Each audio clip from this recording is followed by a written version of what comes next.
Hello everyone, it's Seth, probably better known as Saffron, and we're back here today with another edition of Budget Magic. So this week we got a pretty sweet one. We are playing red-white allies in Modern, and the deck is super awesome, really aggressive, a cool tribal strategy, and it seems pretty powerful, so I'm pretty happy with it.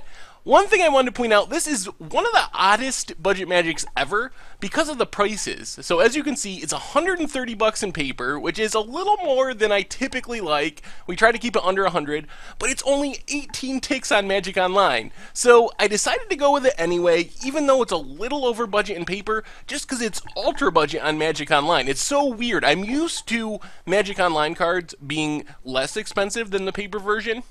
But the paper version usually isn't 6 or 7 times as much, so it's just a really odd situation, and it's brought about because certain cards that are essentially free, mostly uncommons on Magic Online, that are literally like 10 cents a playset, are like $10 in the paper world. So it's just a really odd situation. Don't worry, if you're concerned about the budget in the paper world, I'll have a more budgetized version of the paper deck in the article, so make sure to check that out if you're concerned about saving a bit of money in the paper world. But on Magic Online, you're good to go. 18 ticks is about as good as it gets.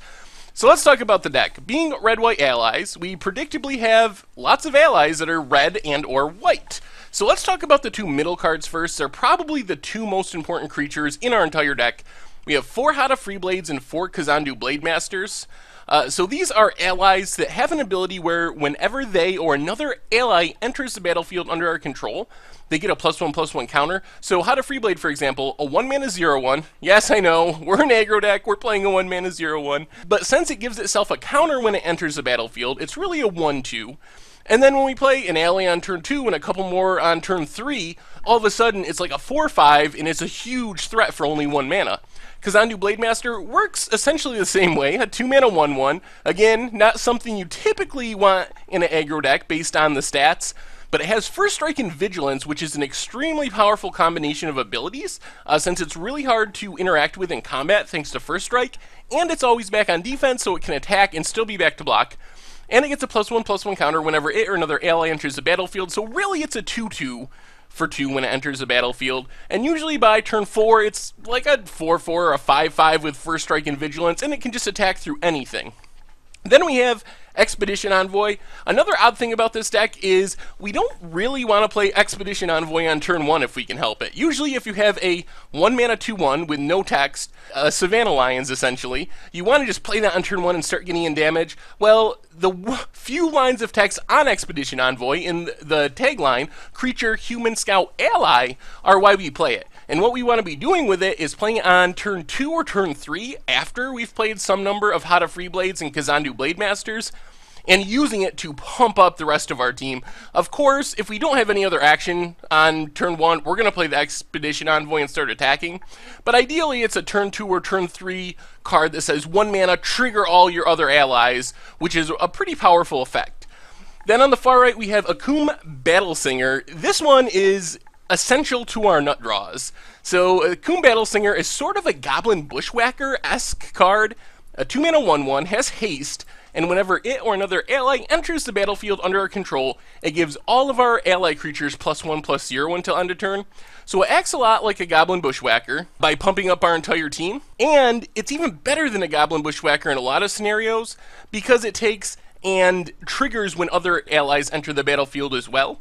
So we can play this on turn 2 or turn 3, and then on the next turn play some Expedition Envoys or Hada Freeblades or whatever allies we want, and keep getting that +1/+0. Plus, it's adding the +1/+1 counters to our Hada Freeblade and our Kazandu Blademaster, so it gets out of hand really quickly, and it's our best way to win the game on turn 4. It involves multiple copies of a Kuma Battlesinger. So, next we have a few more expensive allies. These ones usually come down on turn 3, turn 4. We have 4 Mantle Mage. So this one has Rally, which is essentially the same ability as our other allies, except it's keyworded now. Whenever it or another ally enters the battlefield, it gives all of our creatures Menace until end of turn. So the idea with this one is we can play our Freeblade on turn 1, our Blademaster on turn 2, Mantle Mage on turn 3, essentially making our creatures unblockable and giving them the +1/+1 counter, or at least making them very difficult to block depending on how many blockers our opponent has. Unblockable if they only have 1 blocker.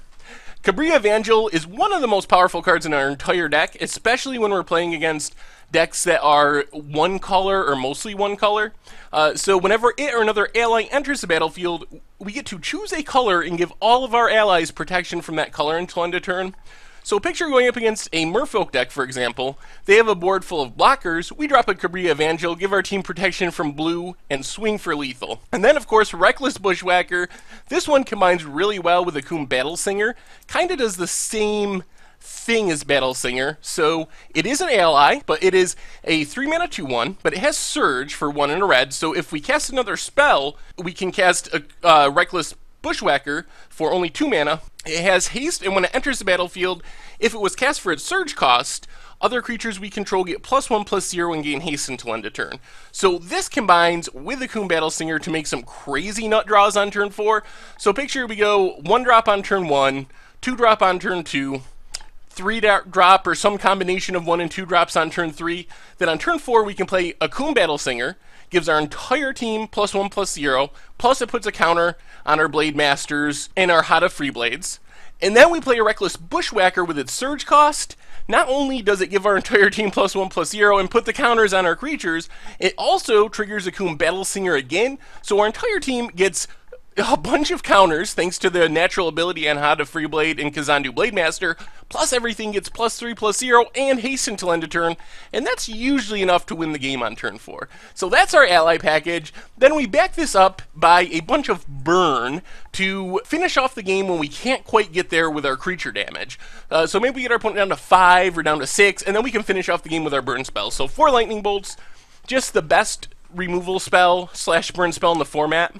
And the other thing about Lightning Bolt and Lightning Helix, which is kind of the 2-mana Lightning Bolt that also gains us a bit of life along the way, is not only can they finish off our opponent, but they can also clear blockers out of the way to make sure we can keep attacking with our 1 and 2 drops.